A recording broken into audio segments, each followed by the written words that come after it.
2:03, 2:30, 2:33.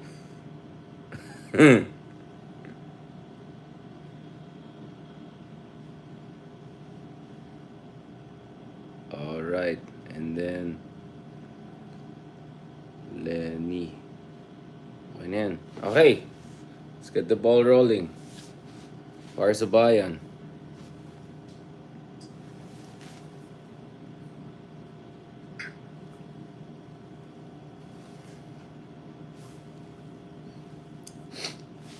Go na tayo sa... Ayan na. Go na tayo sa Ronald. Record ko na, ha? Sige. Okay, go. Ayun na. Kamusta kayo dyan, everyone joining us live from sa iba't ibang corners of the universe. Yan, kung anong planeta kayo, solar system, universe kayo. Ito na. Back to you with R&R, the real big R and the big R. Ayan. Kasama natin, of course, si Edo Manzano. Sa kaka-Edo Manzanas natin, si Edo Manzano mismo ngayon ay mukhang gusto niya na pa-interview ata. May mga pinopost siya ng mga progressive, ha. Kilala mo ba si Edo Manzano, Sir Ronald? Pati dito sa US yung Independence Day rally, mga naglapitan sa akin, puro Edo Manzanas ang banggit Saan ba galing tong Edo Manzanas? It used to be Ronald Richard. Dahil may nagbigay ng mansanas para sa kanya 3 times. Sa rally sa EDSA, dun sa naglalakad ako sa Trinoma, no? Sa Schumart. Bakit mansanas? Para sa kanya. Hindi nakaabot. Hindi nakaabot yung mansanas. Di kinuha niya ako. Tinawag niya ako Edo Manzanas. Namang daw ako ng isang paligo kay Edo Manzano. In fairness naman, ha? Hindi nakaabot sa kanya. Yun, nagalit. Tinawag ako Edo Manzanas. Dumikit. Kasi dito sa US, tinatawag ako Edo Manzanas. Kaya nga, I mean, baka, mamaya na natin pag-usapan yung identity theft. Baka para ka palang Alice Go, nag-identity theft. Pero, mamaya, ka na, Ronald Whopping Manzanas. Okay. Bago tayo. Ito si Ronnie Holmes. Si Ronnie Holmes, yung tinatawag sa akin, Edo Manzanas. Pinikap yan. Siya, ilalagay niya, Edo Manzanas. Ibang klase talaga, Sir ako nga, Ronaldo Ronaldo pa rin favorite namin ni Leloy sa'yo, Ronaldo. Para ako, Ricardo. Dito naman, ang branding ko, Drug Lord. Talagang, Edo Manzanas. Bahala na, Sir. Shoutout na naman kay Sir Edo Manzanas. We welcome your more and more involvement sa mga progressive political issues. Marami tayong pag-usapan, guys. Of course, Leila de Lima, cleared na. Ito, Alice Go, ito na, whopping go na siya. Of course, Duterte 3. May 30 tapos may 3 ulit. Duterte 3. Ang dami na, magulo. And then, of course, eto, feeling ko maging magulo talaga to. Yung debate ng dalawang Thunders. Thunders Biden versus Thunders Trumpers. Okay. Yun. Ayan. Ako naman hindi matutulog mamaya. At least ikaw, time zone mo na yan mamaya. But anyway, bago tayo pumunta sa lahat ng mga kagulan niya, Sir Ronald, let us start. Medyo mag-sentimental tayo ng konti kasi kanina napagod ako sa traffics and all. Nag-traffics tayo. Hindi naman katulad mo, mo, Lagi naman tayong sentimental Big R. Diba? Lagi naman tayong sentimental. Ayan tayo. We are governed by sentiments Hindi naman tayo masyadong intellectual Intellected pala. Hindi naman tayo intellected. Tayo ay emotional, sentimental. Hindi mo napapansin? Learned. Alright. Sir Ronald, balikan natin to kasi kanina medyo napagod. Hindi naman katulad ng mga Edo Manzanas siya. Wala naman akong driver. Minsan lang may driver nagpapahiram. Mahal pa naman ang Grab ngayon. So ako nag-drive kanina. It took me more than 2 hours just to get from QC to Makati. Drop by tayo dun sa mga Kiwi friends natin. Of course, we had a fantastic time in New Zealand the other week. So, and while driving through traffic, kanina pagbalik ko, actually medyo low bat na ako. Sabi ko, siguro tulog na si Ronald. Sige, tulog ko na. Parang tinatamad na rin ako. Sabi ko, kailangan ko gumising mamaya maaga. Meron ng Trump versus Biden. Baka ma-migraine na naman ako dyan. Pero buti nga, nagising ka. So I forced myself out of parang give up mode na ako. Pero Sir Ronald, it reminded me of this very interesting discussion kung saan, so there's a lot of political science literature right now, hindi naman masyadong learned, kung saan sinasabi, the true division is not between populist, conservative, I don't know, fascist, whatever, versus liberal, democratic, progressive. Sabi nila, the true division is between those who care about politics, katulad natin, who follow politics every day, katulad ng mga followers natin, on one hand, and then yung mga ibang tao na either they don't care about politics or they're switched off of politics or they cannot afford to pay attention to politics and follow yung mga latest mga pangyayari dahil yun nga, everyday grind, napapagod sila. I mean, kanina, parang nagsisingkin din sa akin, imagine mo if everyday kailangan mong commute ng 4 a.m. Para, I don't know, trabaho ka sa SM, 7 a.m. nandun ka, tapos uwi ka ng 10 p.m. You know what I'm saying? Like, grabe yun. Parang, it's so dehumanizing. It's just so enervates you. And alam naman natin na napakababa pa naman ng sahod sa Pilipinas. Sa halos sa lahat ng mga careers, no? Wala pa nga bayad sa media world rin sa atin. Alam ni Sir Ronald na parati nagreklamo yan. Mug, tsaka t-shirt. Ayan. Alam mo, wala na akong espasyo sa mug and t-shirt. Sabi ko, parang lugi ako yung storage fee na to. Kaya namimigay na ako lahat ng channel sa mundo. So, Kahapon, pumunta ako sa Philippine Embassy dito. Binigyan din ako ni Ambassador Babes Romualdez ng mug. ay nako, magpo-protest na tayo sa mga mugs natin, the mugs. So, I mean, Sir Ronald, I mean, ikaw, you have been in this business a bit longer than me. How do we, first of all, how do we keep on going? Considering how there's so many things to be depressed about and nakaka-stress and nakakapagod. And you and I, medyo ADHD tayo pareho. Like, around the clock tayo nagpapa-interview, nagsasalita. Sometimes 12 talks a week or even 5 talks a day, mga ganun. How do we keep the passion, the fire going? Kasi yeah, go. May mga inspiring moments na keeps us awake. Halimbawa, last Sunday, nagsalita ako doon sa Independence Day celebration dito sa Jersey City. Meron sila mga floats na nagmamarcha, nag-judge ako. Tapos pinasasalita ako doon sa rally. Several hundred PhilAms, no? Sabi ko doon sa host, si Bobby Tixon, sabi ko, Bobby, huwag mo na akong pagsalitain dahil masaya na yung mga tao Nagkukulit sila, Zumba dancing. Ang dami palang Zumba groups dito Tapos ang dami ng mga kumakanta, mga local talents, mga bata. Tapos nandito si Ay de las Alas, no, nagpapatawa. Tapos bigla ako magsasalita. So sabi ko, wag na. Sabi nila, sige, magsalita ka pa rin. So nagsalita ako, mga 5 minutes. No, sabi ko sa kanila, pasensya na kayo, I will literally rain on your party. No? Tapos nagsalita ako about the West Philippine Sea, nagsalita ako about the new patriotism, nagsalita ako about this new aggression, invasion, no? Tapos pinasigaw ko sila. Lahat sumigaw. No, lahat sumigaw. West Philippine Sea, atin ito. No? Tapos kung sila very responsive. Nung bumaba ako sa stage, nilapitan pa ako ng mga tao. Dahil lang tawag sa akin, Edu Manzanas. No? Pero ibig sabihin, nakaka-inspire na itong mga PhilAm na malayo sa atin ay nakikiisa.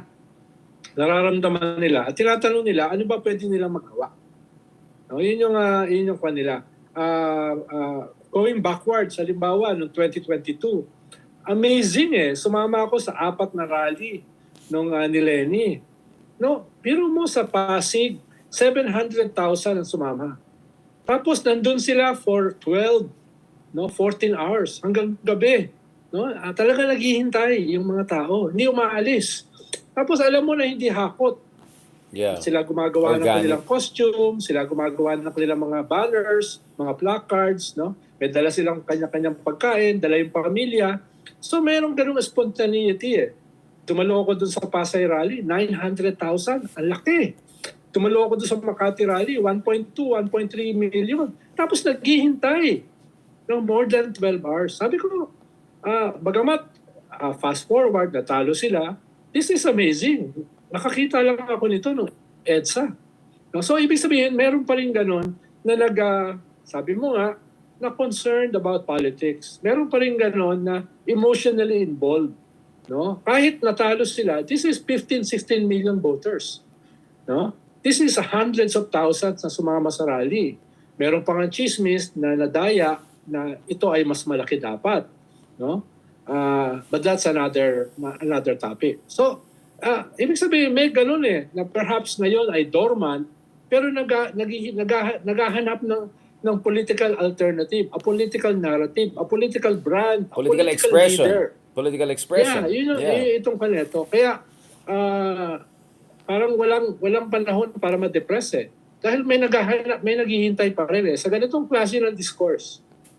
Sa ganitong klase ng political leadership. Yun yung nakaka-inspire. Katulad nung rally dito sa Independence Day. Right. Na, hindi naman Independence Day, pero yun yung kanila Independence Day rally.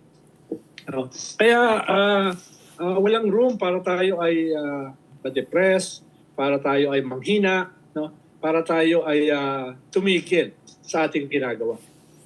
There are people out there na naghihintay ng ganitong klaseng mga diskusyon, mga debate. I mean, ako, I don't want to be so German about it, but there's also yung so-called politics of melancholia, no? Na melancholy also can create its own kind of a dark passion, di ba? It's like a black heart emoji, di ba? But it has its own artistic political expression, and we can see how melancholia also drives whether far left or far right politics in different parts of the world. Yan yung ginamit ng Cambridge Analytica Yung melancholia na yan, yung loneliness na yan ng mga middle-aged white men dito sa US. Yeah. Wineponize nila to support somebody like Trump. Wineponize nila to support a movement katulad ng Tea Party. No? Yan yung tingin natin, mga lunatics, mga right-wing fringe, eventually naging mainstream. No? Wineponize nila ang melancholia.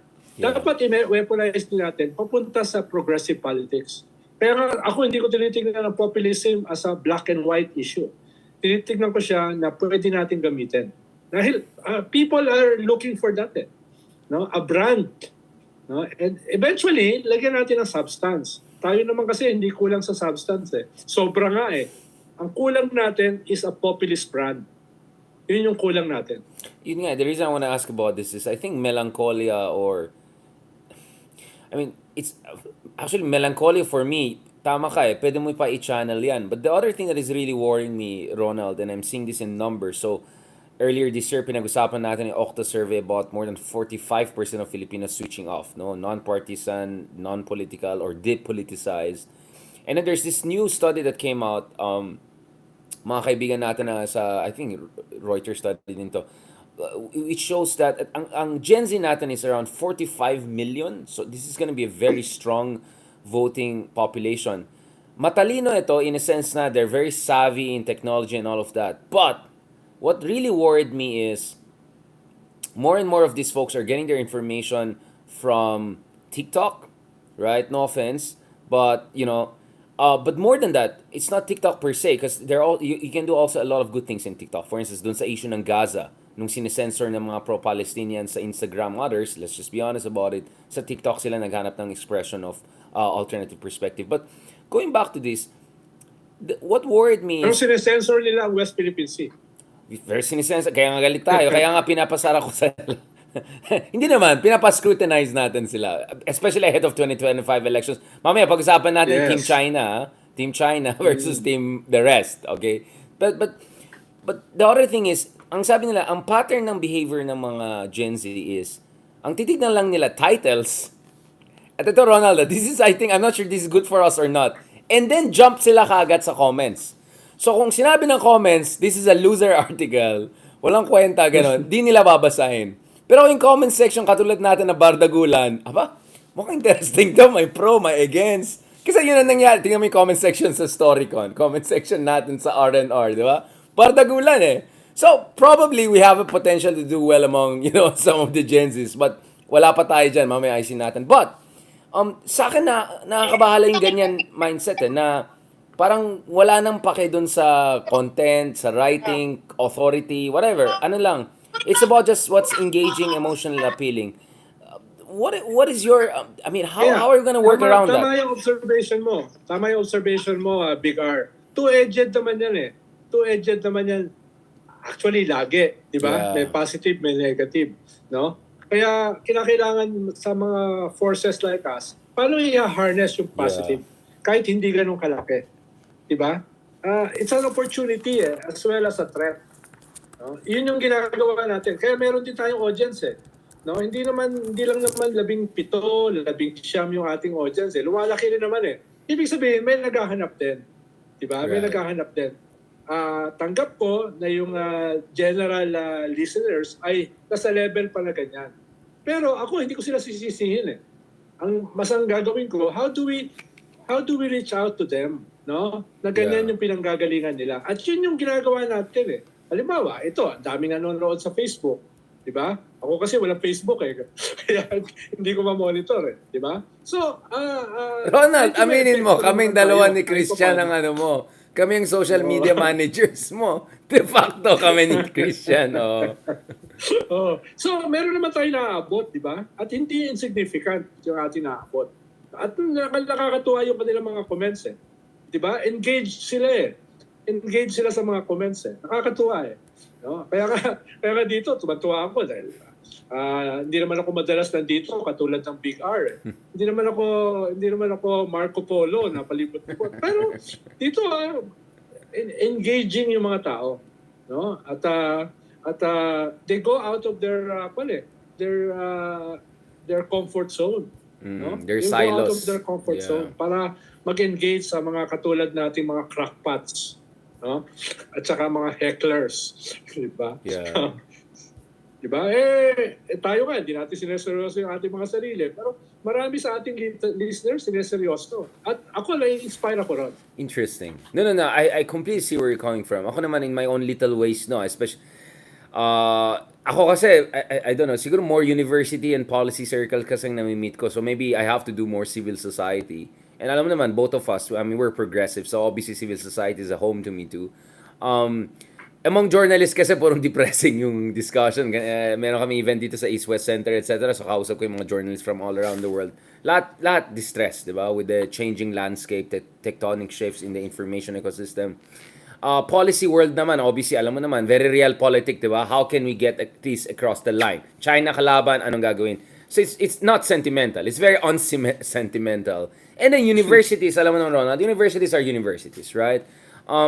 So, but even in those circles, I'm really glad to see more respect given to the Philippines. I see attention given to people like me as an expression of the Philippines growing importance, not because ako si Haydarian, ganito, ganyan. But you're absolutely right na nakakataba ng puso, not in a mayabang way, but in a very humbling way. Parang, kasi napansin ko, minsan nagiging mas mayabang ang tao when they're jaded inside. So parang that's their compensatory mechanism. I'm going a little bit psycho. But when you really see there's genuine, sincere love and affection and support there, parang mahiya ka sa sarili mo. Oy, ayusin mo naman, di ba? Siniseryoso ka actually, di ba? Parang ayusin mo naman yung ginagawa mo. So I really appreciate what you're saying. Actually, Big R, kahit sa ating mga detractors, in fairness sa kanila, natutuwa rin ako dahil tumadami yung bumabanat sa atin. Diba? Mas delikado yung walang bumabanat sa atin. Yeah. No? Pero pag dumadami yung bumabanat, enjoy din. Relevant ka na. Yeah. Sabi ka na lolo ko, pag namumunga yung puno ng mangga, binabato. Wala sila sa lolo ko. Mahabang usapan to. Punta natin to. May Ilocano version din. But going back to this, I really see where this is coming. Ako kasi, Ron, I want us to say this on the record kasi ang tingin ko, may ibang tao na nakikinig sa atin, sabi nila, ay, kwelo tong dalawa, masayahin sila. Siguro, ganun lang talaga sila, di ba? So, I'm trying to... Hindi nga tayo political analyst daw Ano na tayo? Psychoanalyst, di ba? I wanted them to realize tao rin tayo, hindi tayo machine. We also have our pains and frustration and isolation. Pag si Leloy kasi kasama ko, mas sentimental. Ikaw kasi, kwelo ka Tsaka nung sa story ko, ano naman nangyari? Nagbardagulan tayo ni Patrick. Uy, tumaas ang ratings nun, Oo. Yung ratings nun, nagbardagulan. Hindi lang ratings. Parang red. Gusto na mga tao yung gano'n debate, di ba? Kahit hindi niyo ako pinapasingit. Parang first time lang hindi ka nakasingit. Parang, Ronald, wait lang. Okay, like may away kami dito, di ba? Ang ganda nga nung feedback nakita ko sa mga Reddit. Ba't yung mga Reddit, yung mga gano'n, yung mga hole in the wall, mga... dami nagka-comment. Na-trigger talaga siya sa gaslight. Why are we gaslighting us? Kawawa lang si Patrick na nagpo-provoke eh. Hindi, kaya nga sabi ko, Patrick is just still Inabot ko sa manning. comments eh. Sabi ko, Patrick is still manning. Kaya dinefend ko si Patrick. At sabi ko, panoorin niyo yung buo.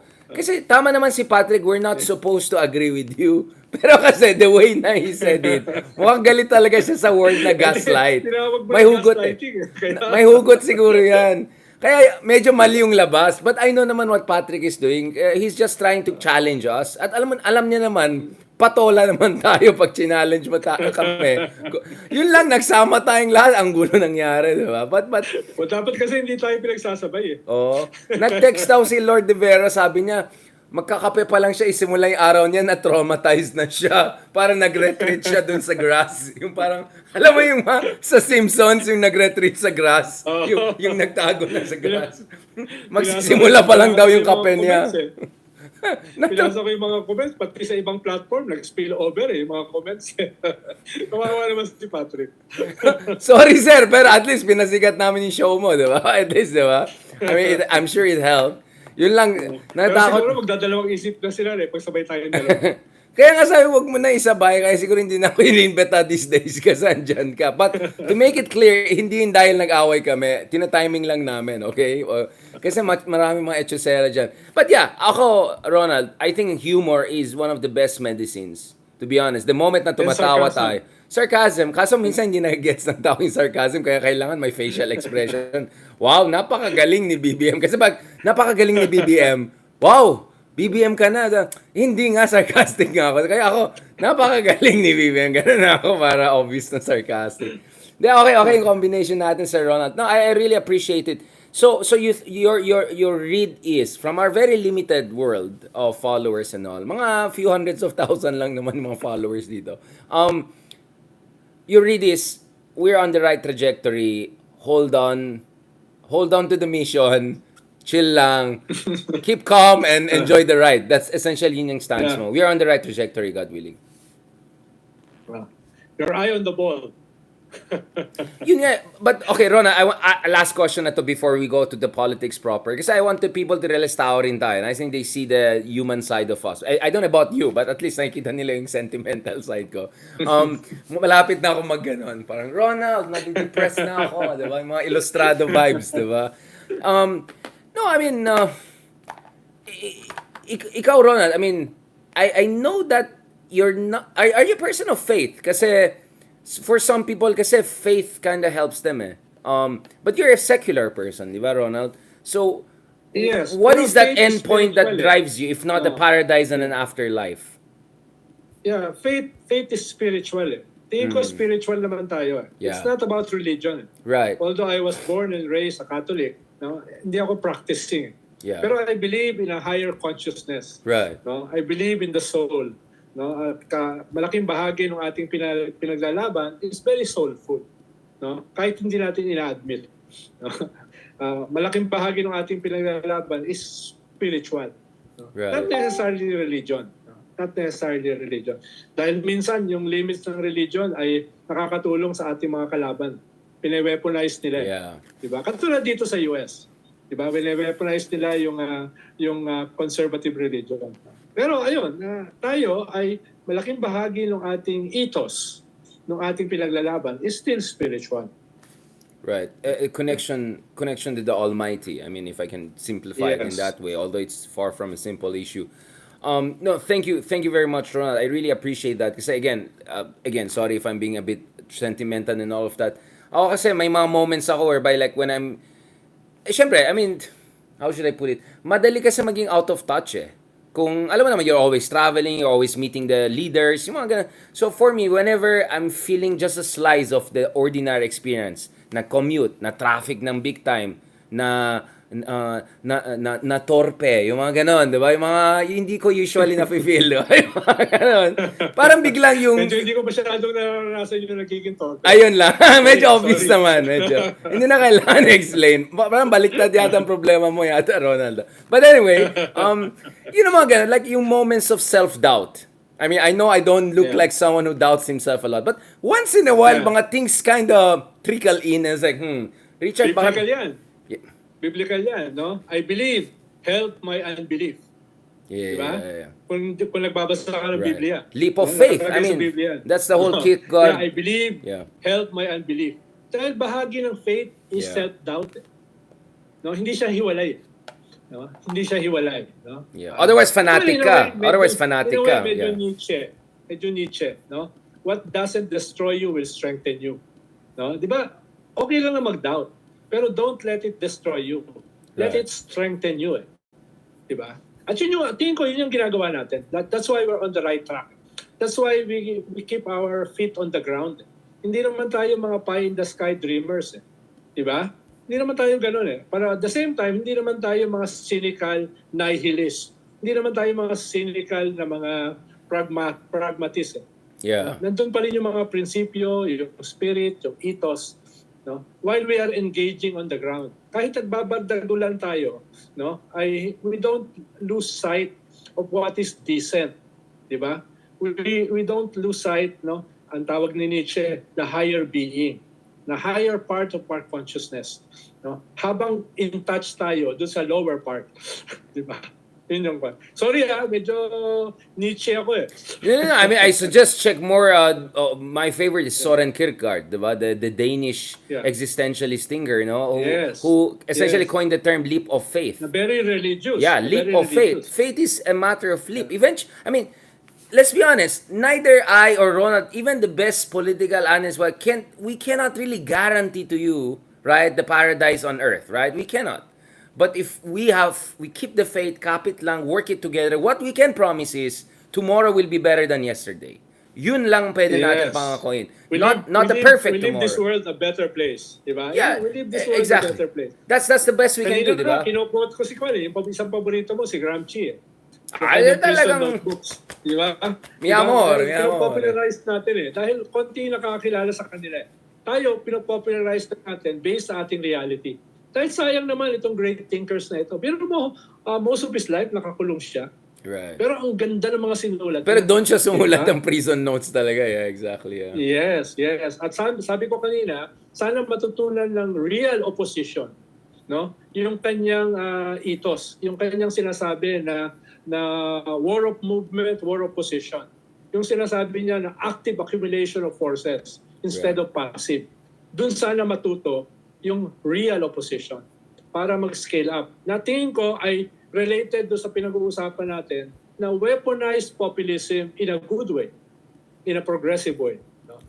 Yun yung kino-quote ko kanina from Gramsci. Yung paborito mo, nasa likod mo kasi si Hegel Hindi, meron yan. Don't worry. Well, I mean, for me, obviously, para lang hindi sa amin, puro mga white man lang kinakot na. I mean, for me, it's Rumi, really. Thanks to the mga nag-mention. I mean, the light enters the wound is where the light enters, diba? It's in moments of temporary failure, in moments that you're doubting yourself, dun mo ma-realize what is really the right direction. Dun mo ma-realize ano mo kailangan gawin. Moments. Exactly. So ako, I'm also very Rumi on that sense in terms of, it's those, kaya nga mahalaga yung reflection, self-awareness, introspection, absolutely. That reflexivity is very important kasi fundamentally, it's about belief in grace. Kasi you won't have grace if you don't accept your imperfections. At the same time, you need self-reflection, introspection in order to get things move forward. Kaya interesting yan, Ronald. Grace and power. No? Grace and power. Mahalaga yung power, pero dapat kasama niya yung grace. Yeah, it's nested in that. No, I mean, I appreciate it because I think usually ang misunderstanding is kung ikaw ay you did the whole Hegel, Marx, whatever. The expectation is wala ka nang pake sa the matters of spirituality as conventionally understood. But I'm glad that here we are both progressives. But I think people want to have to understand that we're entering here from a very. It's almost it's a form of piety, right? It's a form of piety towards the value of democracy, an empowered society, and also yung it's solidarity, essentially. Solidarity with our mga kababayan natin who don't have the kind of privileges we have, but definitely deserve it as much as any one of us. Kaya nga mahalaga na basahin din natin yung young Marx as well as yung old Marx. Yeah. Tingin ko meron siyang belief sa isang higher consciousness. No? Masyado siyang sinasabi na very materialist. Pero tingin ko may spiritual component, even Marxism. No? Naniniwala siya sa yung kanyang change from quantitative to qualitative entails a belief in a higher consciousness. Oh, may catechism din naman talaga sa Marxism and Yeah. all of that. Yeah, except, the way it was interpreted by our Russian Pero friends. Yeah. Big R, baka nalilito na yung ating mga trolls. Yeah, no. Sa Actually, pinag-uusapan natin. puro mga comments sila dito, baba. Spiritual enrichment episode. Ayan. Alam mo mga comments dito. Mahal ka na daw nila. O, in love na daw sila sa atin kasi nakita nila. Ito yung sagot namin sa Cool Pals. I don't know if narinig mo si Ronald. May grupo na Cool Pals. Parang sabi ko, mas bagay sa atin dalawa yung Cool Pal eh. Yung kupal na cool. Pero naunahan tayo. So, yun po yung sagot natin sa mga kaibigan natin sa Cool Pals. Baka Monday, pwede tayo mag-interface. Thank you so much. Ano nang tawag ko sa'yo? Edu Manzanas, Richard Aldens. Basta para sa akin, Ronaldo ka. Parang mas gusto ko yung Alden Richards. Okay, ang yun nga ako rin. Kahit nasisira yung Richards ko, pero sige, Ricardo. Ronaldo, Ricardo, R&R, thank you so much. Maraming salamat. Ngayon naman, pag-usapan natin, balik tayo sa Earth. Okay, let's go down. Earth calling Richard. Ito na yung Nietzsche. Earth calling Ronald. Ito na yung Nietzsche na bababa na from the mountain type. Okay. Yan na, pag-usapan natin yan. Balik na tayo sa very exciting and depressing Philippine politics. Thank you very much, Sir Ronald. Ayos may mga ganun din tayong mga episodes. Good yan, goods yan. Let me just... Na-discuss natin from Kierkegaard to Gramsci to Nietzsche to Rumi. Yeah, Ronald, dun sa previous episode, I think people have to see that where we're coming from. Yun nga, kasi ang concern ko, Ronald, is if people think na you and I are just sui generis, ang mga weirdo yan gusto lang nila politics.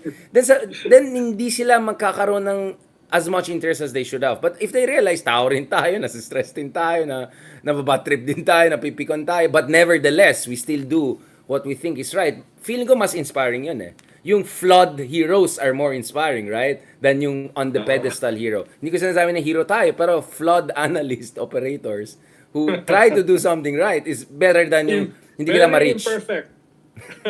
Ay medyo malayong sa medyo sobrang imperfect na pero wag na nating ilaglag masyado. Sabi nga ni Mocha Uson, I have the right against self-discrimination. Sabi nga, self-discrimination. Naalala ko yun. May point din siya. I mean, tama actually, self-discrimination makes sense too. So, sige, Your Honor. Ito talaga, marami tayong pag-usapan. Sir Ronald. Your Honor, guilty as charged. Yeah. Self-discrimination, okay. Pwede rin yan. Agree din ako dyan.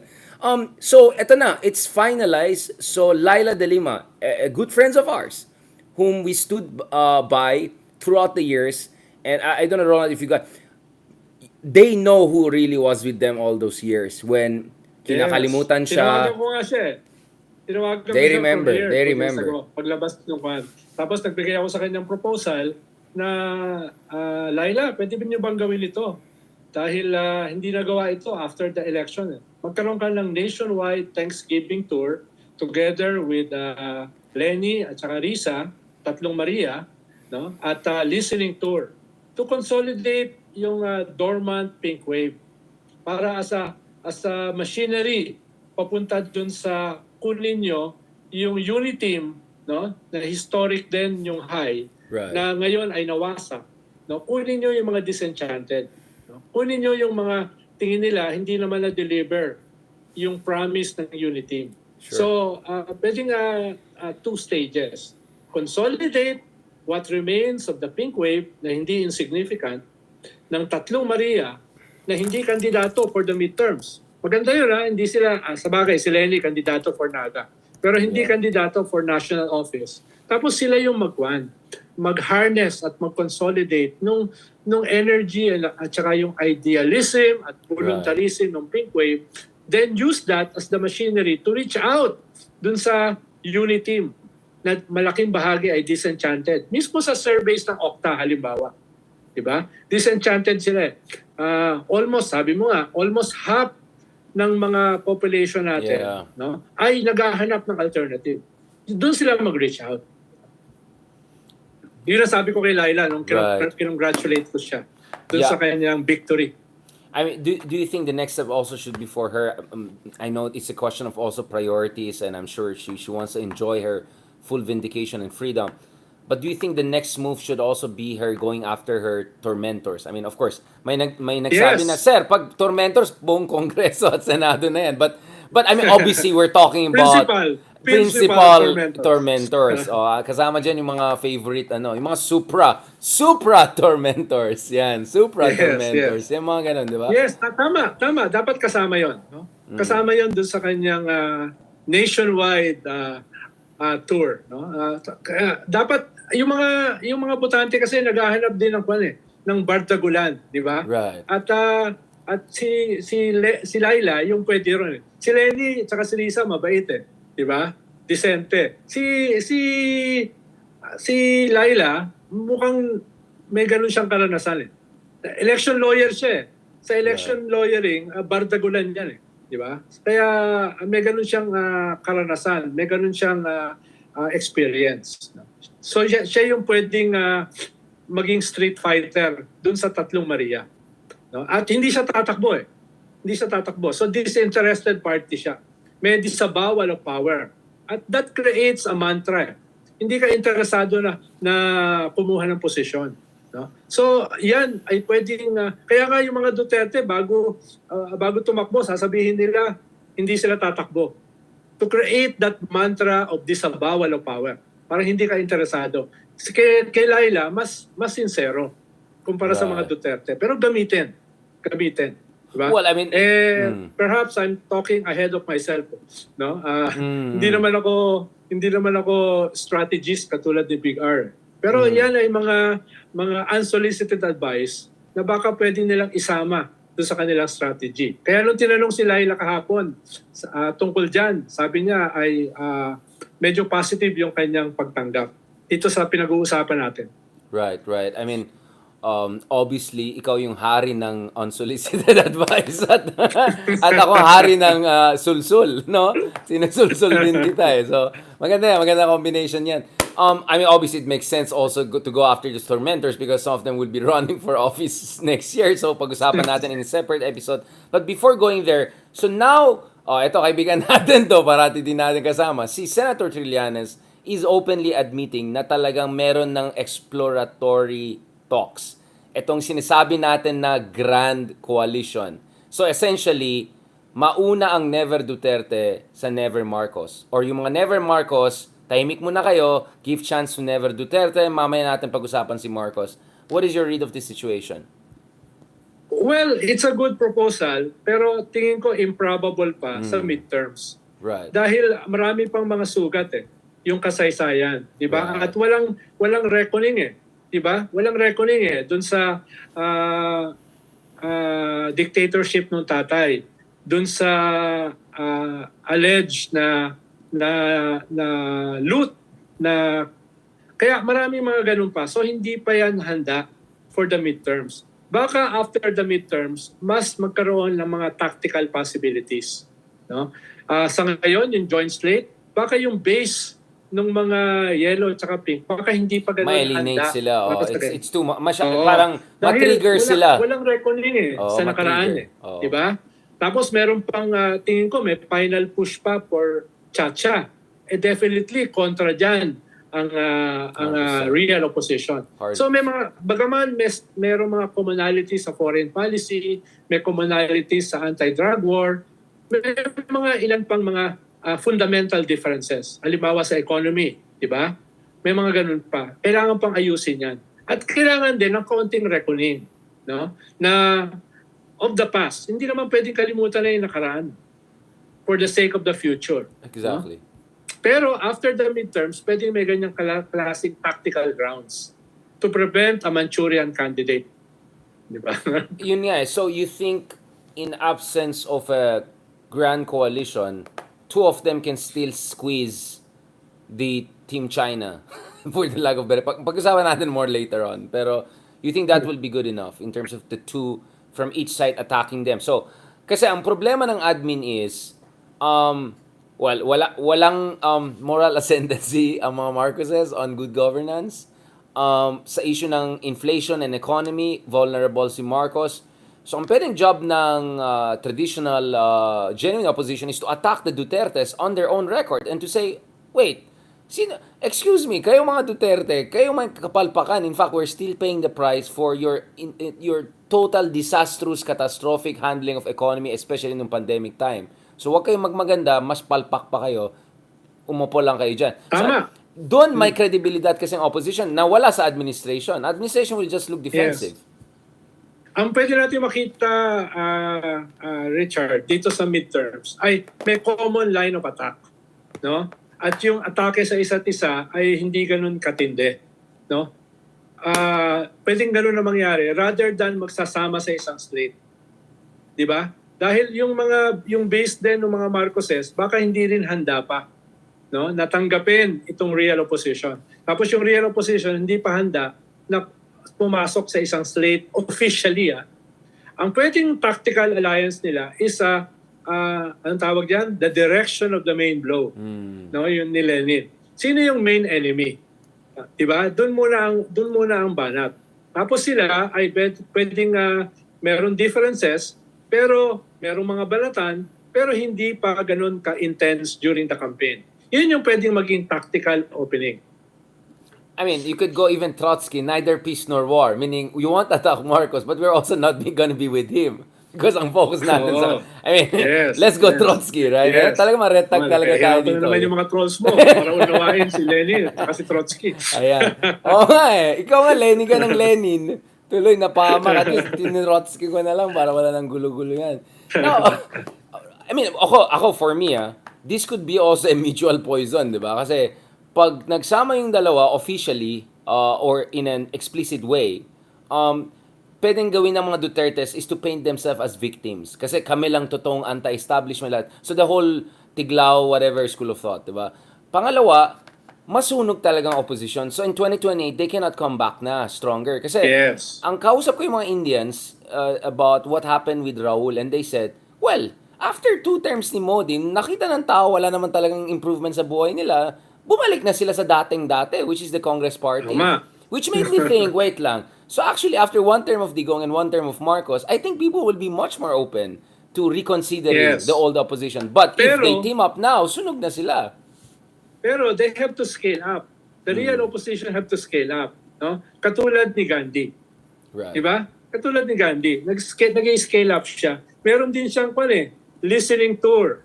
Meron din Right. siyang Thanksgiving tour. At meron din siyang parang Melancholia, going back to the past, Right. na wala na in the present. May ganong klaseng element yung kanyang nationwide tour. Kaya nakatulong. No? Ngayon, pinag-uusapan siya. Ngayon ay a credible opposition. Diba? So, dapat ganun din. Hindi sapat na inaasahan mo na bababa yung Duterte at Marcos unity team tapos i-exploit mo. Definitely. Pero what's the brand? What's the beef? No? Right. Ano yung pan mo? At yun ang unsolicited advice, yung tatlong Maria. No? Women with balls. No? Yan yung at tingin ko Kokones meron- para... tingin ko may traction yan sa mga tao. Dahil alam mo naman, matriarchal yung ating society no? We defer to our mothers. Yeah. No? Yun yung kanilang narrative. No? Ito yung mga mothers na hindi na masaya sa nangyayari sa ating bahay, sa ating bakuran. At gusto nilang walisin yung kalat sa ating bakuran. No? Gusto nilang lilisin. Pwedeng ganun yung ating unsolicited advice dito sa tatlong Maria. No? Our mothers. No? Our mothers, napapaluin tayo kung hindi tayo mag-aayos. Diba? Yeah, that's very important. Yun nga. And kaya, tama yung sinabi mo before na ano bang added value for each side here. Diba? Baka mas net negative for both sides. Diba? Yes. Better for them to have a healthy distance talaga. And better to converge and squeeze in, diba? Yung in-between, etong Team China na Yes. ito, diba? I think that will But, dapat ang magsama is yung left progressive and center left liberals, right? Kasi tatakbo na si teacher di ba? So may mga progressives na tatakbo rin sa Senado dito, mga leftists as in mga makabayan type leftists, di ba? So, do you think that magsama dapat ang liberals and left? Silang magka-grand coalition? Well, dapat din may reckoning yung left. Dahil yung binabanggit mong left ay sumuporta kay Duterte. kumampanya for Duterte at sumama sa gobyerno niya. Yun lang naman ang minimum na hinihingi ko. Kaunting reckoning din. Hihingi kayo ng reckoning sa Marcos, tas kayo walang sariling reckoning. Diba? Mag-reckoning din kayo na tinanggap nyo may pagkakamali kami.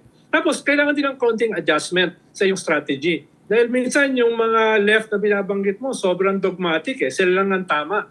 Diba? So, mag-adjust naman ng konti. Oh. No? Kung walang ganung adjustment, mahirap magsama eh. And in the meantime, Yung pagsasama kasi should be based on mutual mutual respect, 'di ba? Ang mahirap magkaroon ng mutual respect. Kung ang tingin mo sa iba ay lesser mortals. Trapo lahat, ganun. Ikaw lang ang tunay. Bawasan mo naman 'yon. Hindi ko naman sinasabing totally tanggalin mo, pero bawasan mo naman. Yung ideological puritanism, 'di ba? Yung leftist puritanism. Dogmatism. Last point. So where At saka yung functionality, parang gagamitin ka lang. Okay ka, pero dapat mag-serve ka ng aming ideological goals at saka targets. I think user-friendly ata yung term dyan. Last point, where does that leave Leni if she's gonna run for local office? I think she made it clear na hindi talaga siya tatakbo sa national. Should Leni have Una ay hindi naman mutually exclusive yun eh. Dahil marami ngayon mga local leaders na ginamit yung kanilang local platform for national prominence. Right. ERAP, diba? Ginamit na ERAP yan eh. Diba? Binay, even Digong, si Isko sinubukan, pero one term lang siya eh. Hindi pa siya nagmarka. Baka si Vico Soto, after 3 terms, magamit niya yan for national prominence. Right. So pwede rin gamitin ni Leni yan. No? Kung may magagawa siyang defining sa Naga City, no? Pwede niyang gamitin yan for future, again, pagbabalik sa national prominence. No? Not necessarily sa 2028, dahil one term pa lang siya. No? Ikalawa, dahil tatakbo siya sa mayor, mas may libre siyang oras para tumulong doon sa mga national candidates nila. Dito nga sa pinopropose ko. Malakas siya doon sa race na because it's not a very competitive race. Yes. So meron siyang time at saka energy para tulungan yung kanilang mga national candidates for the Senate. Diba? Kaya nga pwede siyang sumama dito sa nationwide Thanksgiving and listening tour na practically is an organizing tool. No? Organizing tool but para doon sa without pinpoint. overshadowing Riza because Riza is now the de facto leader. Diba? Dahil tinransfer na naman niya yung leadership, yung baton na after the election. Pero hindi nagmarka Dahil hindi naman siya formality lang Kailangan tuloy-tuloy yan sustained manner. Yeah. Tapos nandun din si Laila na hindi rin kandidato. No? Kaya yun yung hindi naman siya talagang criticism. May kaunti lang. Na sana after the election, nung tinransfer niya yung baton ay sinustain. 'Di ba? Sinustain yung pag-transfer dahil hindi maalala ng tao Hindi maalala ng tao na binigay niya yung baton No? Thank you very much on that. I think that sets the tone for discussing the other side of the equation. Maraming salamat. Our chief unsolicited advisor. Dapat yung pangalan mo, unsolicited advisor, hindi lang political advisor. Salamat, sir. Ayan tayo. Anytime. Ayan tayo. One second. Ito na. Okay. This is it, guys. Bago natin pag-usapan ang Duterte 3, mga ganyan. Pag-usapan natin Team China. China. Ito na, whopping go. Mukhang kumpirmado na hindi talaga pinaanak sa Pilipinas itong mayor ng Bamban at ito po ay pumasok sa Pilipinas ng 13 years old siya at pinag-usapan natin of course separately ito in our vlogs and all na sobrang kamukha niya talaga. Kaya ako ang tanong ko, ano bang anti-aging cream niya? Kasi halos kasing kamukha niya yung 13 years old version niya, di ba? Ayan, as you can hear in the laughter here, kasama po natin si Edu Manzanas, aka Liamas Richard Aldens. Kamusta Sir Ronaldo? Yeah. Actually, may katulad si Mayor Guo si Michael Yang. Yung biggest pogo enabler, biggest pogo owner. Economic at saka advisor. Sa drugs, Diba presidential advisor? Diba presidential advisor for economic affairs ni Digong. Na hindi naman pala siya Filipino citizen. Diba? Yan, mataas yan. Presidential advisor. At malapit sa mga tao ni Digong, no? Bongo, no? Pulong, etc. No? Very notorious yan kahit nung panahon ni Digong. Pero ngayon lang na-link sa drugs at tumakbo palabas ng bansa. Nasa UAE na yata, no? With this billions. Sarap no? buhay. Pero yan, katulad yan ni Alice Guo. Kailangan idikit natin yan no? Ito yung mga Alice Guo of the world. Gaano karami pa sila na nandito na hindi na didiskubre. Kailangan Diba? paalisin daw, paalisin yung mga ganyan type na ano. Oo. So, alam naman natin yan even before even nung simula ng investigation, 'di ba? Alam naman natin, wala lang tayong proof. Ngayon may proof na.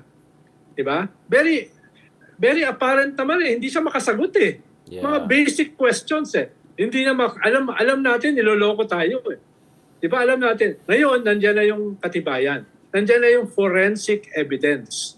No?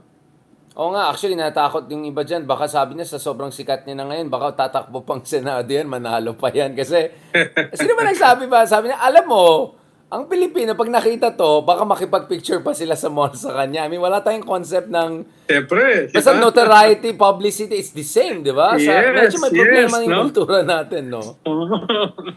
Basta Dito celebrity, dami nagpapapicture sa akin yung notoriety ko, face Nakaka-relate ka, di ba? Marami din nagpapapicture sa iyo, di ba? Nakaka-relate ka kagad, di ba?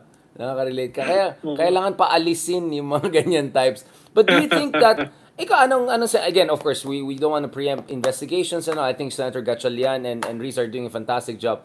But, parang hindi ito spy, no? Mukhang lang to, no? Operator lang to. Triad. Yun nga, in that sense, I mean, sindikato. Minsan may intersection yan, no? Minsan may intersection yan. Parang sikaryo. Diba? Hindi naman natin sinasabi yan. Mismo kayong China, anti-Pogo Pero yes, nagagamit din yung Pogo para magpasok ng mga assets. Diba? Yan yung posible.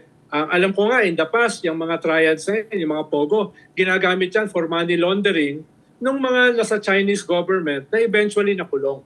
No? Na eventually nakulong.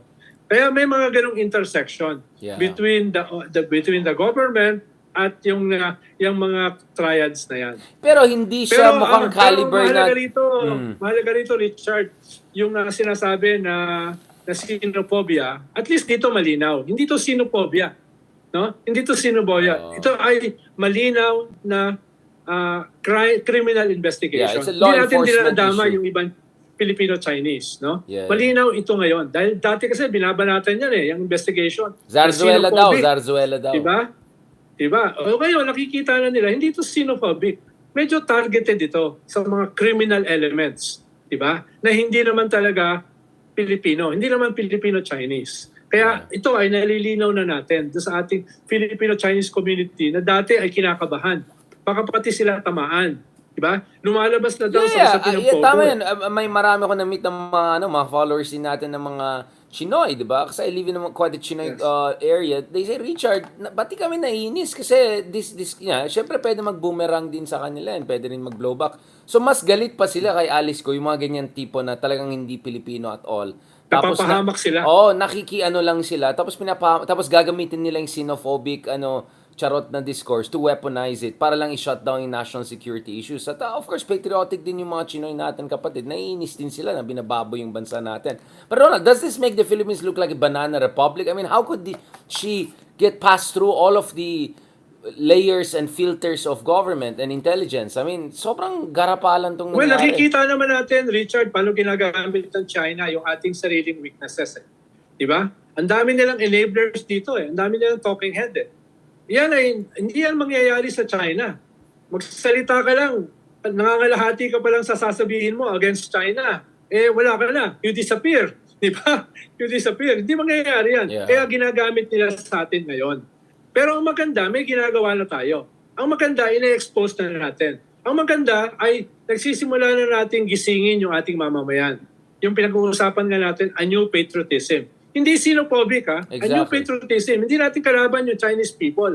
Ang kalaban natin ay yung aggression ng kanilang gobyerno. No? At nagsisimula na yan. Yun naman ang positibo. Pero at the same time, dapat sensitive tayo dun sa paano ginagamit yung ating mga weaknesses, no? As a state, di ba?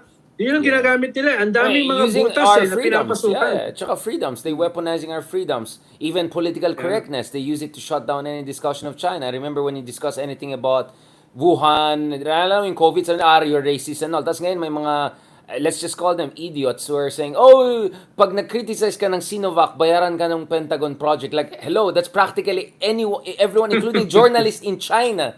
You idiots, di ba? I mean, if you can read, I write for China-based, Hong Kong-based, doon ko pa nga kinukuha yung mga ibang analysis ko eh. Like, so I mean, these people are an abomination. They're total abomination. Tapos binabanatan itong ating pag-expose sa aggression ng China as part daw ng isang CIA-US plot. Transparency, something, Mushu, something, no? Ganun. And considering we are very critical of US. You and I, we're critical of the US. Ginagawa natin, ini-expose natin itong ginagawa ng China. We've been doing that since 2012 eh. Naalala mo, tayo, si Walden, Akbayan, ang mga leftist progressive pa, di ba? Exactly. No? Tayo nagpangalan sa West Philippine Sea eh. Yan ba ay CIA plan? Si Walden pinakanta-US na Pilipino siguro yan. Baka diba? top 3 yan, di ba? Yan ba ay Mushu something, no? Ridiculous. Hindi ko ma-pronounce eh. Dati pa yan, 2013 pa yan eh. Diba? Naglabas ng resolution ng Akbayan para pangalanan ang ating territory, ang ating EEZ as the West Philippine Sea. Hindi pumasok sa amin yung usapin ng US. Lalo na yung CIA. Pero, di ba? I know. Basta tayo, critical tayo sa US. We're both critical of US and China. Definitely. But in this case, US is not naman the one, pag-usapan natin Gaza. I'm willing, let's go. Let's talk about the war in Afghanistan, lagi Iraq. natin ginagawa yun eh. Yeah, daming palpak ng US. Yun. US has done many wrong things. We can talk about it. Sa Ukraine. No, lagi natin ginagawa yun. We can talk about all of this, exactly. But ito kasi West Philippines yung issue eh. So we have to get the basic facts clear, no? Now, obviously, the big reason why naging normalized yung ganitong makapili discussion is because of the former president, who, according to the daughter, could run for the presidency, and he will not be only one, not only two, but 3 Dutertes. Pag-usapan natin yan sa next episode, Sir Ronald Llamas. Xie. Thank you very much. Ayan tayo eh. Ayan guys, kamusta naman kayo dyan? Como estas? Ayan, ni hao ma. Marami rin tayo mga kaibigan dito. Join us. Ni hao. Join us for. No, but by the way, on a serious note, marami din tayo mga Chinoy na kapatid na tuwan-tuwa din sa mga interventions natin because they know where we're coming from. Napahamak itong mga triads, mga spies na galing sa iba, na pinapahamak yung mga kababayan natin, patriots na kababayan natin na Chinoy. Kaya I'm very glad that Senator Gatchalian has taken up the cudgels. Now, having said that though, nakikita ko bakit malakas yung kumpiyansa ng mga Chino na i-weaponize itong leftist progressive discourse to their own advantage dahil we had someone called Rodrigo Duterte, di ba? And Duterte throughout his 6 years did nothing but essentially peddle pro-China line, narratives, conspiracy theories, and wala siyang ginawa kundi murahin ng US among others. I mean, sometimes yung mga Western regimes and colonial history, you have to really, medyo siguro kailangan ng konting spicy criticism. But ang problema kay Digong was, he was not being independent and balanced. He was really essentially trying to change one superpower master for even a worse one who was trying to essentially colonize our waters and let us call a spade a spade. He became a lapdog of a superpower. Ronald, wag mo namang insultuhin yung mga aso. I mean, it's like, sorry. Sorry. I mean, let's not bring animals into this, especially innocent, cute animals. Okay. No, I mean, something was wrong. Something was really, really wrong here. But what's even more wrong, or wronger here, is that medyo walang hiya eh. Hindi lang yon, medyo lakas ng kampanya. Ikaw, di mo ako pinapayagang magbura. Tapos ikaw, sasabihin mo, walang hiya. Yun lang rito eh. I mean, literally, shame. I mean, walang sense of shame. That's what I mean. Shame, unabashed. Okay, let me use English na lang. Sorry, Ilocano. Okay, unabashed. Okay.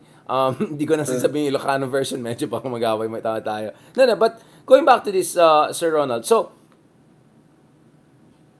Seryosoin ba natin itong sinasabi ni Sarah na tatlong Duterte ang tatakbo? Of course, it raises multiple questions. So, sinong mayor? Kitty? Diba? O Hanilet? I mean, so obviously, wala. Pangalawa, kung tatlong Duterte ang pumasok, baka isa lang makapasok. I mean, in a sense that this is such a competitive race and we saw na may mutual exclusivity, di ba? Nung sumama si JV and Jinggoy, hindi nakapasok yung isa nung isang elections.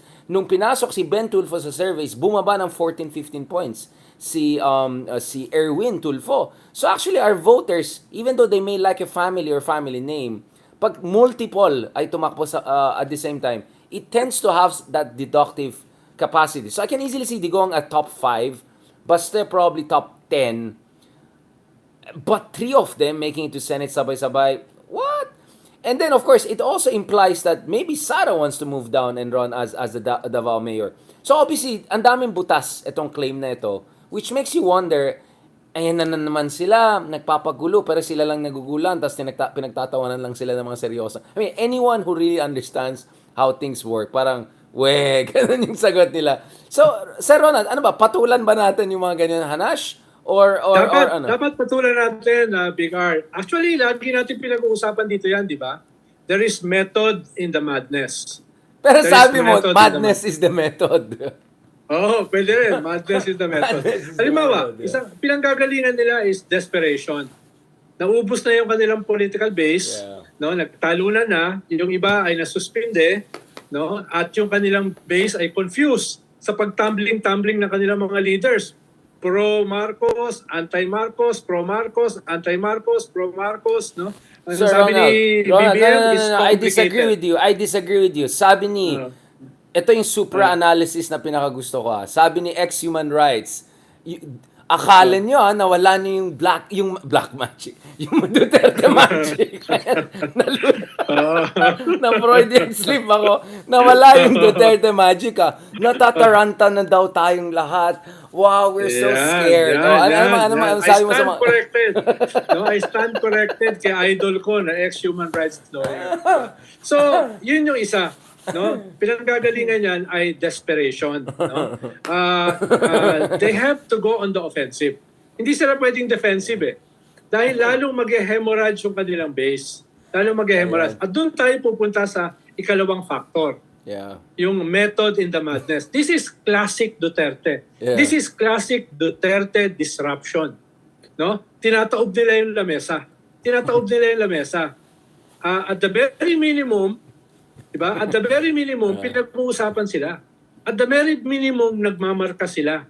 No? At ang tingin ko, they are a brand parang tulpo. Yeah. Kahit anong sabihin mo sa tulpo, walang machinery, walang partido, di ba? Pero nag-number 1 sa party list, nag-number 2 sa Senate. At ngayon, yung dalawang tulpo, pasok sa Magic 12. Kahit sabihin mo na pa-fluctuate yung kanilang ratings, pasok sila sa 12. Ganon din ang balak ng Duterte. Gamitin yung what remains of the Duterte brand at tingin ko, dalawa dyan ay feasible.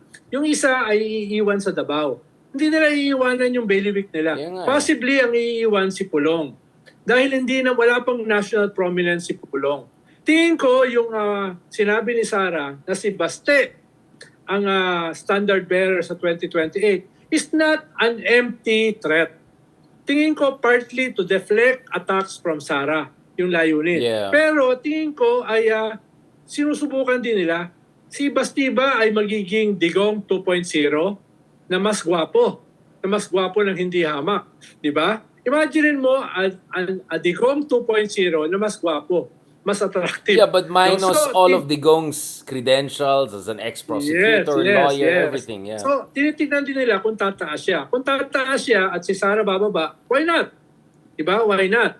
So, ito, iba-ibang factors ito. Desperation, classic Duterte strategy na disruptive, at saka playing the field. Alam nila na playing the field, yung Duterte brand, like the Tulpo brand, ay papasok kahit sino pa. Kahit sino pa yan. No? Kahit sino pa yan. Kahit sinong Tulpo yan, kahit sinong Duterte yan, mamarka. Dahil may brand Yun yung kulang dun sa traditional opposition. The branding. No? Yung branding. Kaya, ipatulpo mo is a brand. No? yung Punisher Duterte brand is a brand. Diba? Yeah, Kahit yeah, yan but ay Ronald, let me push back nabawasan na against this. dramatically. Nabawasan na yan dramatically. It's still there. Yeah, It's still enough to make them win sa Senate. yeah, I can easily see one or even two making it to the Senate, sure. Although baka hindi na makapasok si Amy because, I mean, medyo alanganin Siya na. yung I mean, tatamaan. feeling ko si Amy ang hindi makapasok pag pumasok yung dalawa dyan sa... Or Francis Tolentino. Oo, I mean, delikado yung ibang PDP laban or Duterte allies. Actually, Yeah. baka sila pang matamaan kaysa yung mga iba, di ba? And Pero umalis na sila eh. Umalis na sila sa Duterte opposition eh. Sumama na sila sa administration eh. Kaya para sa Duterte administration, okay lang yun. well, according to your favorite Senator Robin Hood Padilla, sabi niya, ay, maganda po yan dahil magsasama kaming lahat. Ako, si Bato, Bongo, sinabi niya, Tolentino, tatlong Duterte, ganda po yan, magagawa namin yung kailangan namin. Talagang very happy siya kanina nung nag-react siya dito sa para 7 Duda silang... ako kung makakasama nila yung Francis Tolentino. Tapos yung Bongo, may mga cracks din eh. Binanatan ni Baste, di ba? Binanatan ni Baste. Ano ka ba, Sobrang Ronald? tahimik. Hindi sila To the end dinidepensahan. na daw, Tapos for si Bato life. naman, ang sabi ni Bato, mag-guerrilla pa na lang sila. Guerrilla strategy. Whatever that means. I mean, kailangan mo kung gusto mo mag-guerrilla, I'm not sure makakaano na si Kuya. Pero, no, I mean, going back to this, Ronald, we also saw the limits of the Duterte brand. Again, I'm the last person to underestimate them. That's why we still bother to talk about them. At the same time, of course, I also believe, minsan, wag natin masyadong seryosoin at patulan. Parang, kaya nga, ganyan lang yung tono natin. Kasi, you don't wanna amplify. Duterte 3. Yeah. But dito sa Duterte 33, gano'n, we saw naman yung style nila, pumalpak nung 2022 elections, di ba? Itong, ay si Bongo tatakbo, ay hindi si Sara tatakbo, ay hindi si Digong mag-Senate, ay hindi si Digong si VP. Sa dulo, wala, si BBM, kinain niya yung lunch Pero box nila. noong 2022, may serious division sila eh. Talagang malalim yung away ni Sara with the father at saka kay Bongo. Talagang ni-rub niya in their faces eh, na ayaw niya sa kanila. Pero ngayon, iba na eh. Ngayon, na-unite sila out of desperation. Diba? Ngayon, na-unite sila because of an existential threat sa Duterte. Noong 2022, talagang hati sila eh. Ayaw ni BBM ayaw ni Digong kay BBM eh. Diba? Binanatan nga niya ng adik eh. Binanatan niya ng sinungaling. Binanatan niya ng weak leader before the official campaign. Ang gusto ni Digong, magsama si Bongo as vice at si Sara as president. No? Ang ginawa ni Sara, nag-file siya as mayor and eventually nag-substitute as vice president. Ginawa niya lahat yan para kontrahin yung kanyang tatay. Pero ngayon, it's a different landscape. So what you're saying is that this time they might be more disciplined and all dahil, desperation is the mother of Ang tingin unity. ko, it might not work. Ang agree ako sa iyo, it might not work. Ang sinasabi ko lang, it's a classic Duterte disruptive strategy. Diba? Ngayon, pinag-uusapan sila. Everybody is talking about them. Duterte 3. Kahit ang tingin ko, dalawa lang. Duterte 2 lang yan eh. No? Pero pinag-uusapan dahil Duterte 3 eh. Yeah. Diba? Alam mo naman ang mga Pinoy. Duterte, Gusto yung mga ganyang klase ng mga branding. Diba? Yeah, I mean, let's say for the sake of argument, even if 2 or 3 Dutertes make it to the Senate, how is that gonna significantly protect them from everything else that can come after? Because they survive. Ang target nila is not manalo yung kanilang slate. Ang target nila is to survive. Dahil ang tingin nila, after surviving, after the midterms, mismo yung mga sumama sa administration slate will slowly gravitate towards them. Kung si Sara or si Baste ang mga frontliners for the 2028 presidential election. So unawain natin, ang objective nila is to survive. No? Kahit sinasabi ng paborito mong ex-human rights lawyer na sila ngayon ay game changer. Sila ngayon ang new opposition. At they will defeat the administration slate. No? Malinaw naman, underneath that bravado, ang kanyang layunin is to survive. Yeah. At kung titignan mo yung administration slate, walang organic na Marcos doon. Ha? Walang organic na Ilocano ron. These are parties na can shift loyalties overnight. Lalo na halimbawa yung nasyonalista, nakasama si Aimee, kasama si Cayetano, kasama si Villar, No, ngayon very critical sila, 'di ba, sa administration. Even supporting Kibuloy na gustong pabagsakin yung Marcos government, 'di ba? Pero ito sasama ito most probably sa administration slate and others like them. Dahil wala namang organic loyalist Ilocano Marcos eh. Wala na yun eh, 'di ba? So, after the election, inaasahan ng mga Duterte, if they survive, itong mga ito na cynical politicians will shift side kung sino ang frontliner sa 2028. Di ba? Well, Yun ang inaasahan nila. Well, No, kaya it's not to win yung slate nila, it's to survive. No? and if Meron they lang make it to mag-survive na 2026, tatlo, apat. 2027, Okay na sa kanila yun. yeah. And then the tide Okay can na sa shift. kanila. Huwag Yeah. mo kalimutan may ICC pa. Yun May nga, ICC pa. again, kaya nga sabi ko, being a senator doesn't give you immunity from ICC anyway. Definitely. And the lower it house, gives you political prominence. No? yeah, it gives you Yun lang naman some sort of layer of protection. But also, of course, yung lower house, mukhang malabo na may chance sa mga pro-Duterte people, mukhang dudurugin sila ng administration and all of that. So, maybe in the Senate, pero sila Definitely. Pero alam mo naman ang lower house, di ba? It will also shift loyalty overnight. But Marcos also knows that, right? Sa tingin mo, hindi wouldn't Marcos also make Marami some... dyan, PDP laban eh. Oh, alam ni Marcos. Pero, Yeah, I mean, hindi naman siya tanga eh. I option ni mean, Marcos? he Wala naman will talaga also preempt that. Oh, di ba? Wala, ang pwede nila itulak si Sandro. Pero Sandro is too young for 2028. Di ba? Si Speaker naman, mababa ang ratings. So, sino itutulak nila? Ang isang probability nila is to change the system. Pero uphill yan eh. Di ba? Uphill yan. Gagawa sila ng isa pang move to change the system. Pero ang tingin ko, it will fail. Ikalawa nilang possible move is to be a kingmaker. Di ba? Support a winnable candidate against the Duterte dahil yung Duterte, pag nanalo, will go after them eh. Di ba? Will go after them eh. Kaya, existential din yung threat sa kanila kung manalo ang Duterte sa 2028. So they have to do everything to prevent that. I Diba? get the whole I get the whole survive, stick around till 2026, 2027, then let all the balimbings jump ship. Except another ship is arriving called the Tulfo ship, right? And if you're Rafi Tulfo or Yes. any Tulfo right now, unless mag-away din Tama. yung tatlong unless magkakaroon din ng tatlong Tulfo, na more probable yung tatlong Tulfo kaysa tatlong Duterte sa Senate next year. Rafi's clear leading, medyo mukhang magsa-solidify pang lead niya. Bringing the Basta into equation, isn't that a bit risky in a sense that of course I know misogyny may be working also against Sara, but it's for all of the strengths supposedly Basta brings, he doesn't have much of a CV compared to Sara, and you're up against Rafi Tulfo is Richard, way more macho than you, so I mean I don't know how is this gonna work. Yes. Pero Richard, zero-sum game na sila eh. Diba, zero-sum game na sila. Existential na yung threat sa kanila. Yeah. Nakasandal na sila sa pader. So, Ano pang lahat na gagawin nila? itapon mo na, yeah. Diba? Hindi pwede sila maging defensive eh. They have to go on the offensive. At yun yung ginagawa nila. It's classic Duterte. Huwag mong kalimutan, di ba? Wala namang machinery si Digong eh when he won. Pumasok yung machinery nung siya ay winnable na. So, ina-expect nila na pwede pang mangyari yan. Ako, duda ako. No? Ang sinasabi ko, ako duda. Pero ang sinasabi ko lang, diyan sila nang gagaling. That's where they are coming from. Whether that will work, duda ako. Dahil damaged goods na rin sila. Damaged goods na rin yung Duterte brand. But they are still relying on that brand. They are still relying on that brand. Thank you very much for that. Last pag-usapan natin, upcoming elections in a Team China versus US one, and then idikit natin dun sa dalawang favorite mong Thunders na si Biden versus Trump, right? Ito, Thunderbird.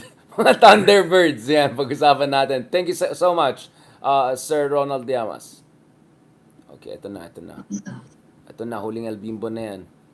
Tapos matulog na tayo kasi kailangan natin gumising sa debate mamaya. Okay, ito. I know, this is it. Kailangan natin matulog. Marami tayong pag-usapan mamaya. So there's an upcoming debate. Ito mga favorite Thunderbirds na si Biden versus Trump.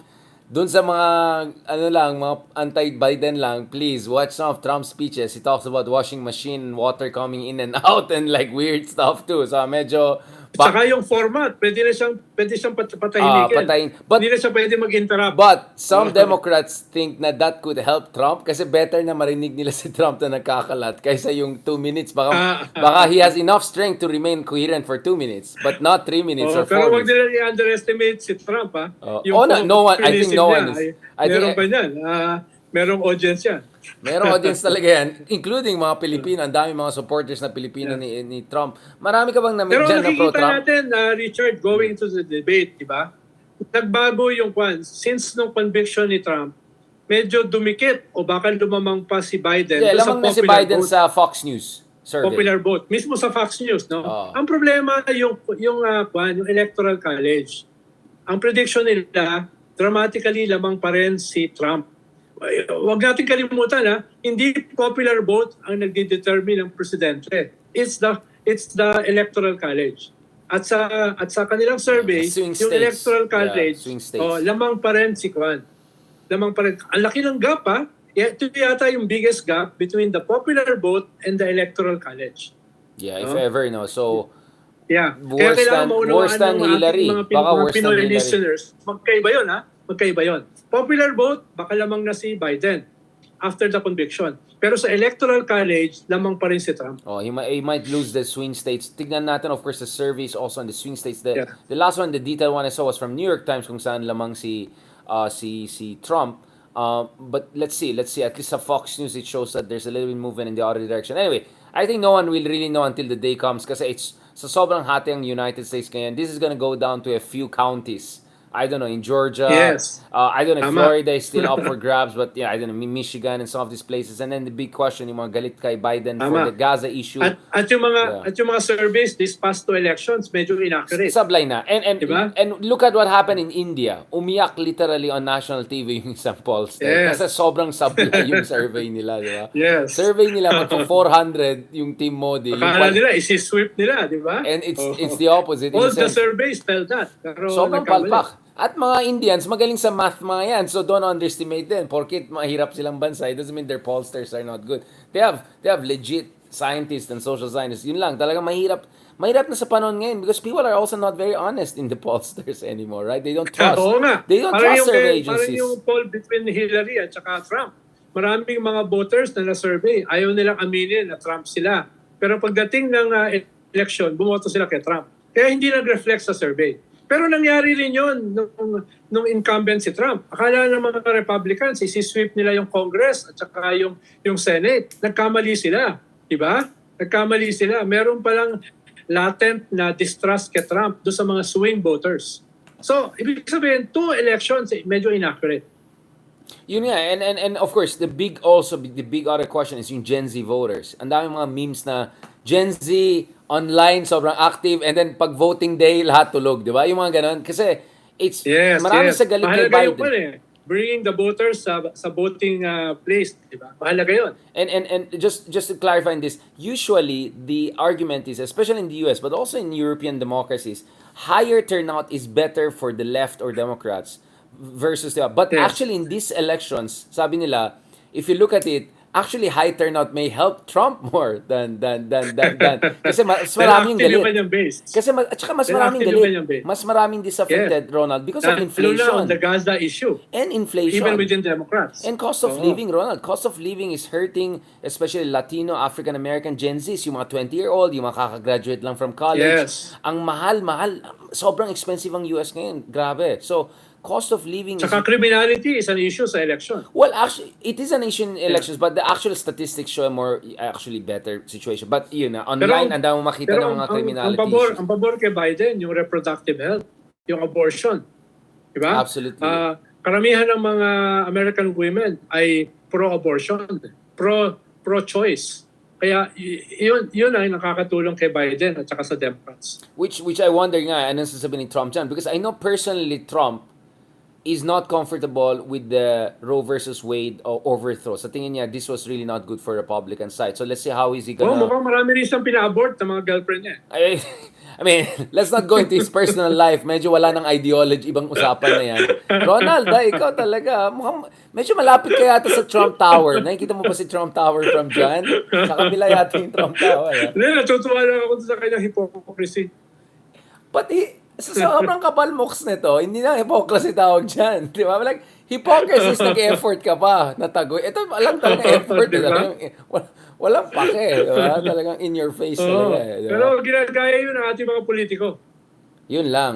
Tapos may Duterte model 90% pa ng ating tayo. politicians are hypocrites. Baka higher. Wag naman natin insultuin yung hypocrisy. Ronald, kasi sa hypocrisy may effort pa, di ba? But Ronald, who do you think is better for the Philippines? I mean, I don't like both choices, to be honest. I'm not comfortable with any of the choices. But who do you think is... Okay, kung walang good, ano yung bad, ano yung ugly? These are, inuulit ko, these are imperfect choices.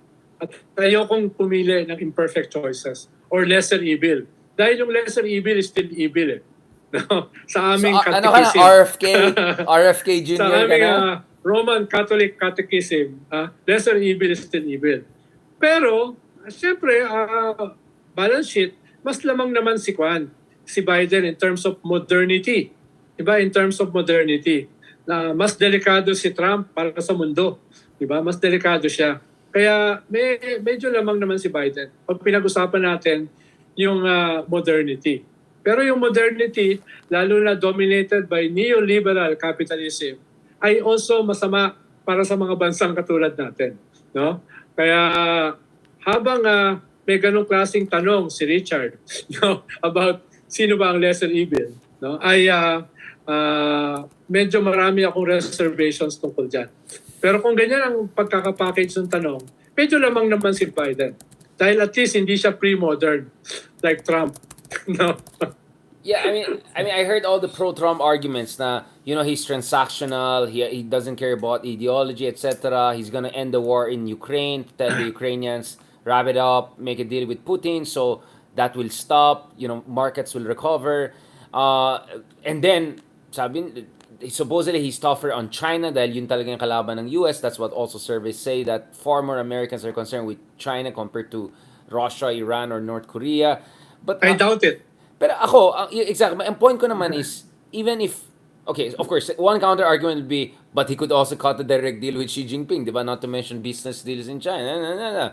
Pangalawa, he could pick fights and wars right and left because he's just so unpredictable, right? And he just doesn't have... Yes. And he's gonna be way older this time.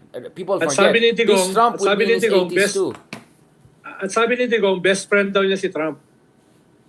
Sabi ni Tigong. Dahil kinantahan pa niya, di ba? Yeah. Kinantahan pa niya si Trump eh. No? Tuwan-tuwa sa kanya eh. No? Pero tignan mo tingin ko fundamentally, hindi naman magbabago yung foreign policy ng US kahit under a Trump presidency dito sa South China Sea, dito sa ating Indo-Pacific region. Pero tignan mo si Trump nung usapin ng TikTok na binabanatan na bine-weaponize ng China sa US at ang decision ng US kung hindi nila yan ibebenta sa mga US capitalists ay papaalisin nila, ibabaan nila. Pero tignan mo yung bipartisan agreement against TikTok, Republicans at saka Democrats, nilabag ni Trump. Si Trump naging pro-TikTok. Kaya may ganung element ng unpredictability. Kasi Gen Z vote ang gusto niya. Yes, kahit ang tingin ng China sa kanya ay anti-China, ang tingin pa rin sa kanya ng China ay siya ay isang negosyante.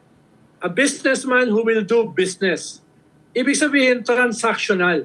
Very transactional siya. Exactly. Compared to Biden, compared sa Democrats, na ang tingin nila ay mas ideologically opposed to China.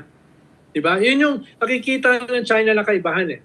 No? Itong populist na ito, because of his populism, opposed siya sa China. But he is also transactional. Yung Democrats at saka si Biden are more ideologically opposed to China. Merong konting difference yan. May konting difference yan. No?